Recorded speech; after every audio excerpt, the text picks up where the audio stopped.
ನಮ್ಮ ಭುವನ್ ಫ್ರೆಂಡು ಒಬ್ಬುಡಿ ತಂದೆ ತಾಯಿ ಗಲಾಟೆ. ತಂದೆ ಒಂದು ಕಡೆ ಇದ್ದಾರೆ, ತಾಯಿ ಒಂದು ಕಡೆ ಇದ್ದಾರೆ. ಬೆಂಗಳೂರಲ್ಲಿ ಇದೇ ಏನೋ ಒಂದು ಕೋಚಿಂಗ್ ಕ್ಲಾಸ್ಗೆ ಹಾಕಿದ್ದಾರೆ ಆ ಹುಡುಗಿನ. ಸೊ ಆ ಹುಡುಗಿ ಅವರ ಅತ್ತೆ ಮನೇಲಿ ಇದ್ದಾಳೆ, ಸರಿಯಾಗಿ ಊಟ ಕೊಡಲ್ಲ. ಓನ್ಲಿ ಬಿಕಾಸ್ ಕೋಚಿಂಗ್ ಕ್ಲಾಸ್ ಅಂತ ಇಲ್ಲಿದ್ದಾಳೆ ಆ ಹುಡುಗಿ. ಹಂಗೂ ಹಿಂಗೂ ಮಾಡಿ ಕೋಚಿಂಗ್ ಕ್ಲಾಸ್ಗೆ ಹೋಗಿ ಪ್ರತಿದಿನ ನಮ್ಮ ಭುವನ ಬಂದು ಹೇಳೋದು, ಇವತ್ತು ಅಡುಗೆ ಕೊಟ್ಟಿಲ್ಲ ಅಂತಮ್ಮ, ಇವತ್ತು ಊಟ ಕೊಟ್ಟಿಲ್ಲ ಅಂತಮ್ಮ, ಇವತ್ತು ತಿಂಡಿ ಕೊಟ್ಟಿಲ್ಲ. ನನಗಂತೂ ಸಖತ್ತು ಬೇಜಾರಾಗೋದು. ಆಯಿತು ಬಿಡಪ್ಪ, ಹೆಂಗೋ ಒಂದು 15 ದಿನ ಆಮೇಲೆ ಎಕ್ಸಾಮ್ ಬರುತ್ತೆ ಅಂತ. ಪಾಪ ಹೆಂಗೋ ಹಂಗೆ ಒದ್ದಾಡ ಆ ಹುಡುಗಿ ಮಾಡಿ ಮುಗಿಸಿ ಈಗ ವಾಪಸ್ ಹೋಗ.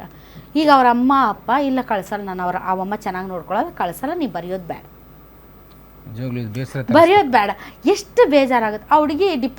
ಈಗ ಬೋನ್ ಹೇಳ್ತಾನೆ ಡಿಪ್ರೆಷನ್ಗೆ ಹೋಗ್ಯಾಳ ಹುಡುಗಿ, ಡಿಪ್ರೆಷನ್ಗೆ ಹೋಗ್ಯಾಳೆ ಅಂತ. ಸೊ ಆ ಡಿಪ್ರೆಷನ್ ಆ ಹುಡುಗಿ ಹೇಳ್ತಲ್ಲ, ಡಿಪ್ರೆಷನ್ ಅನ್ನೋದು ಮುಂದೆ ಆಕೆ ಏನೂ ಮಾಡೋಕ್ಕಾಗಲ್ಲ. ಆಕೆ ಇಷ್ಟು ದಿನ ಇಷ್ಟು ಆಸಕ್ತಿ ಕೊಟ್ಟು ಏನೋ ಒಂದು ಮಾಡಬೇಕು ಅಂತ ಕನಸು ಕಂಡು ಅದಕ್ಕೆ ಎಫರ್ಟ್ ಹಾಕಿದ್ದು ಅದು ವ್ಯರ್ಥ ಅಂತ ಗೊತ್ತಾದ ಮೇಲೆ ಆಕೆ ಮುಂದೆ ಇನ್ಯಾವುದಕ್ಕೂ ಎಫರ್ಟ್ ಹಾಕಲ್ಲ.